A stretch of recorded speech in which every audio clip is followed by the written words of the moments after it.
চিৰাং জিলাৰ ৩খন অঞ্চলত বাতৰ নাটৰ জৰিয়তে পথ সুৰক্ষা সচেতনতা প্ৰচাৰ।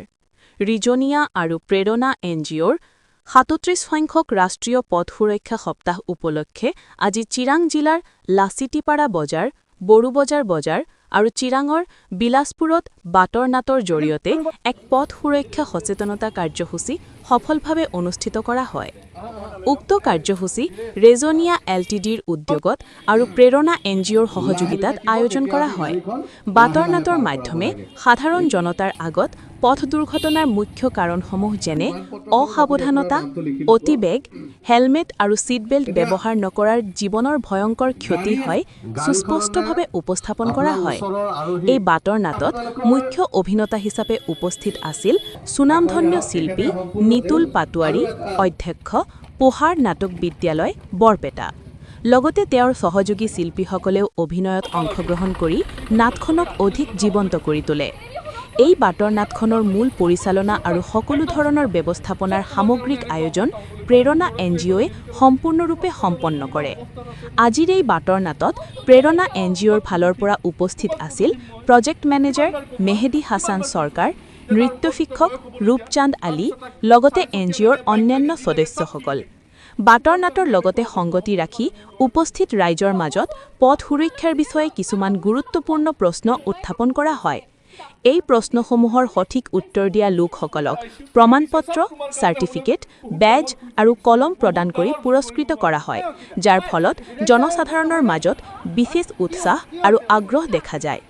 নাটখনৰ জৰিয়তে বাহন চালক আৰু পথচাৰীসকলক পথ সুৰক্ষাৰ নিয়ম মানি চলিবলৈ শক্তিশালী বাৰ্তা প্ৰদান কৰা হয়। পথ সুৰক্ষা, জীৱন সুৰক্ষা। নিজক আৰু প্ৰিয়জনক সুৰক্ষিত ৰাখক, পথ সুৰক্ষাৰ নিয়ম মানি গাড়ী চলাওক। এই মূলবাণীৰে অনুষ্ঠিত কাৰ্যসূচীৰ জৰিয়তে জনসাধাৰণে সুৰক্ষিত পথ ব্যৱহাৰৰ গুৰুত্ব উপলব্ধি কৰে। কাৰ্যসূচীৰ শেষত সকলোকে পথত দায়িত্বশীল, নিয়মানুৱৰ্তী আৰু সুৰক্ষিত আচৰণ কৰিবলৈ আহ্বান জনাই অনুষ্ঠানৰ সামৰণি মাৰে। News desk, Bijni first 24। তেতিয়াহ'লে সম্ভাৱ্য বিপদৰ পৰা আমি হাত সাৰি থাকিব পাৰোঁ। বৰ্তমান পিকনিক ছিজন, আপোনাৰ নৱেম্বৰ মাহৰ পৰা জানুৱাৰী শেষলৈকে আমি পিকনিক খাবলৈ যাওঁ।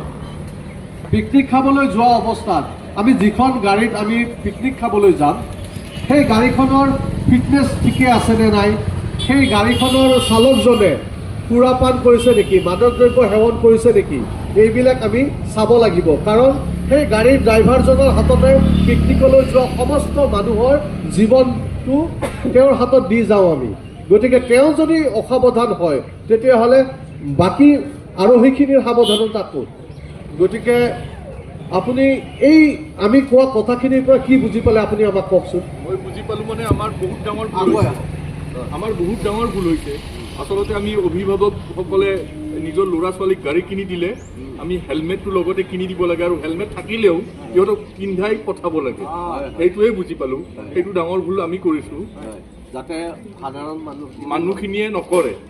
বিশেষকৈ মই সাধাৰণ মানুহখিনিক মানে অভিভাৱকসকলক বিশেষকৈ আজিকালি ল'ৰা ছোৱালীক বাইক কিনি দিয়ে বহুত দামী দামী।